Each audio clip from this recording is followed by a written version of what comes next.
കബീർ 24 വയസ്സ്, കാണാൻ വലിയ ലുക്കൊന്നുമില്ലല്ലോ, ഭയങ്കര ബോറാണ്. ഇപ്പോൾ ആകെ 8 സപ്ലൈ. ഇത് നജാഫ്. ഈ ചെന്നൈക്ക് സപ്ലൈ ഒന്നുമില്ല, പക്ഷെ ഒരു കുഴപ്പമുണ്ട്. എന്താണെന്ന് വെച്ചാൽ ഈ ഫോർ ദ പീപ്പിളിലെ ഭരത്തിനെ പോലെ പുള്ളി ആണ്ട റൊമാൻറ്റിക്. ഇവൻ അബ്ദു, ആളൊരു പാവാണ്. മത്തി അബ്ദു എന്ന് പറഞ്ഞാൽ നാട്ടുകാരും കൂട്ടുകാരൊക്കെ അറിയും. എന്താന്ന് വെച്ചാൽ ഇവൻ്റെ വാപ്പ മത്തിക്കറി ഉണ്ടാക്കുമ്പോഴാണ് അത്ര ഇവനുണ്ടായത്. ഓരോരെല്ലാം പരിപാടി. ഇത് ഹംസ കോയ, ഗൾഫുകാരൻ കോയാക്കാൻ്റെ ടേമാണ്. മനസ്സിലാണെങ്കിൽ 1 ലക്ഷം മാത്രമുള്ളത്. ചത്തിട്ടാണെങ്കിലും 6 പാക്ക് ഉണ്ടാക്കണം.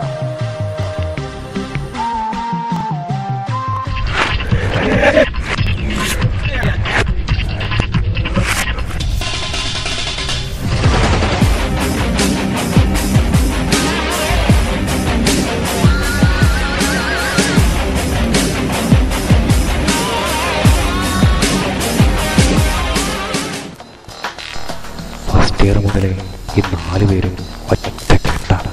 താടിക്ക് വിളിക്കാനാണെങ്കിലും തന്തയ്ക്ക് വിളിക്കാനാണെങ്കിലും ഒരുപോലെ. കോളേജിൽ നടക്കുന്ന ഏതടിയാണെങ്കിലും ഇവന്മാരുടെ ഒരാളുടെ പേരെങ്കിലും അതിലുണ്ടാവും. കിട്ടണടി കൊടുക്കാൻ പറ്റിയില്ലെങ്കിലും അവന്മാർ കോളവണ്ണടി നല്ല ആംബിയറിൽ അടി തന്നെയായിരിക്കും. ഗാന്ധി ജയന്തി ബാറാവധി എന്ന് പറഞ്ഞ പോലെ ഇവന്മാർക്ക് നല്ല പണി കിട്ടി. എല്ലാം പെട്ടെന്ന്.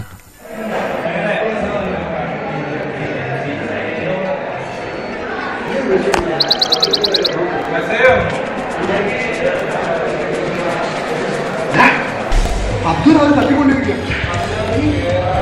ഇത് അവര് തന്നെ ആയിരിക്കും.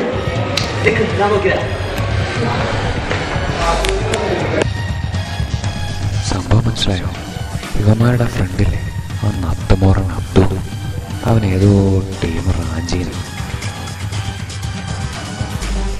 അബ്ദുവിനെ നോക്കാനെന്ന പേരും പറഞ്ഞു പോയ നജാഫ് ശരിക്കും പോയത് അവൻ്റെ വർക്കിനായിരുന്നു.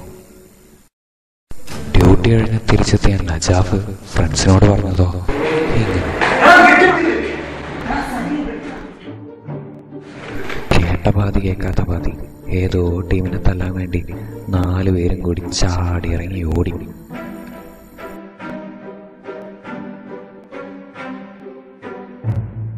കഷ്ടകാലോ നമ്മുടെ ചെക്കന്മാരെല്ലാവരും വെച്ച് പിടിച്ചത് ജോഷി മച്ചാൻ്റെ പിള്ളേരുടെ അടുത്തേക്കായിരുന്നു.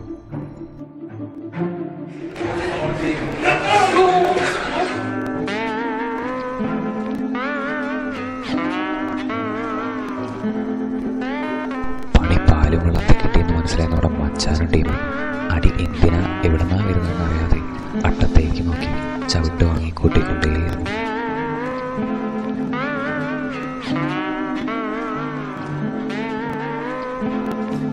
തല്ലി തരപ്പ് തീരാത്ത സാർ അവൻ്റെ വായിൽ വന്ന നല്ല ശക്തമായ മലയാളം ഉപയോഗിച്ച് അവരെ കൊന്നുകൊണ്ടേയിരുന്നു. കലിപ്പ് കയറി കബീറാട്ടെ എഴഞ്ഞു വന്ന മച്ചാൻ്റെ കുടുംബാസൂത്രണത്തിനിട്ട് അങ്ങോട്ട് കീച്ചി. തല്ലുള്ള മച്ചാനും ടീമും വെറുതെ ഇരുന്നെന്ന് നിങ്ങൾ വിചാരിക്കുന്നുണ്ടെങ്കിൽ ആ വിചാരം ശരിയാണ്. അവർ കുറേ കാലം വെറുതെ ഇരുന്നു. പിന്നീട് എപ്പോഴോ പഴയ നസീർ പടത്തിലെ കൊള്ളസംഗീതത്തിലെ മ്യൂസിക്കും വെച്ചുകൊണ്ട് അവരെന്തൊക്കെയോ പ്ലാൻ ചെയ്യാൻ തുടങ്ങി.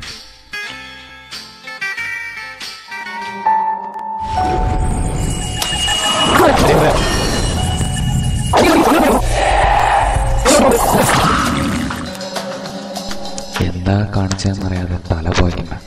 അതാണ് എനിക്ക് പറയാൻ പോകുന്നത്. പിന്നീടായിരുന്നു അവരെ ഞെട്ടിച്ചുകൊണ്ട് വാർത്ത വന്നത്. കാണാതായെന്ന് ഇവർ വിശ്വസിച്ച അബ്ദു പെട്ടെന്നൊരു സ്വപ്നം. അന്വേഷിച്ചപ്പോഴാണ് പറഞ്ഞത് ഏതോ ഫ്രണ്ടിൻ്റെ കൂടെ മാനിക്ക് പോയതാണ്.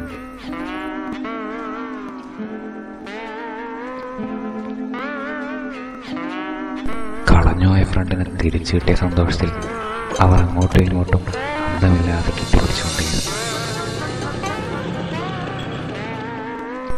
അബ്ദുവിനെ കിട്ടിയ സന്തോഷം മങ്ങുന്നതിന് മുമ്പേ അവർക്ക് അടുത്ത പണി കിട്ടി. പകരം ചോദിക്കാൻ വന്ന മച്ചാനും ടീമും കേറി മേഞ്ഞു.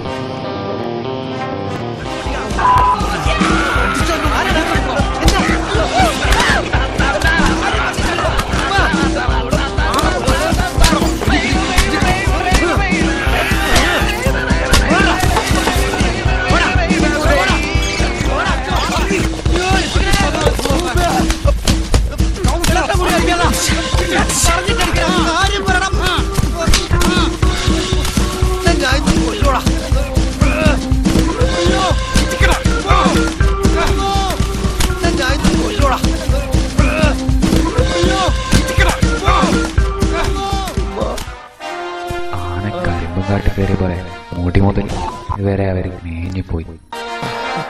ഇത് കണ്ട് ഇവർ അങ്ങനെ പേടിച്ചിരുന്നില്ല. പക്ഷേ പിന്നീടുള്ള യാഥാർത്ഥ്യത്തിന്റെ കടന്നുവരവ് ഇവരെ ഞെട്ടിത്തെരിപ്പിച്ചുകൊണ്ടായിരുന്നു.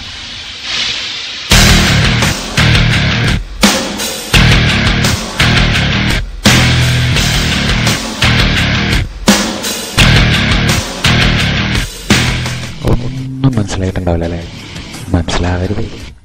മനസ്സിലാക്കാൻ മാത്രം ഞാനൊന്നും പറഞ്ഞിട്ടുമില്ല. അപ്പം ഏതാണ് ഈ ചങ്ങായി? ഒരു പണിയാണ്, നമുക്കൊന്ന് ഫ്ലാഷ് ബാക്ക് അടിച്ചാലോ?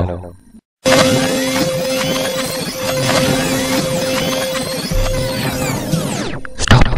എവിടെയാണ് സംഭവം?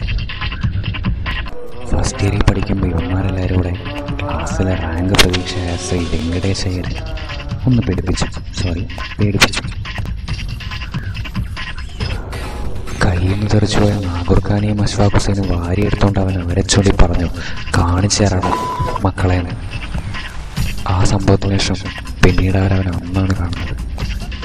സകല ശക്തിയെടുത്ത് അവൻ കബീറിൻ്റെ ആപ്പിലാണിയടിച്ചു.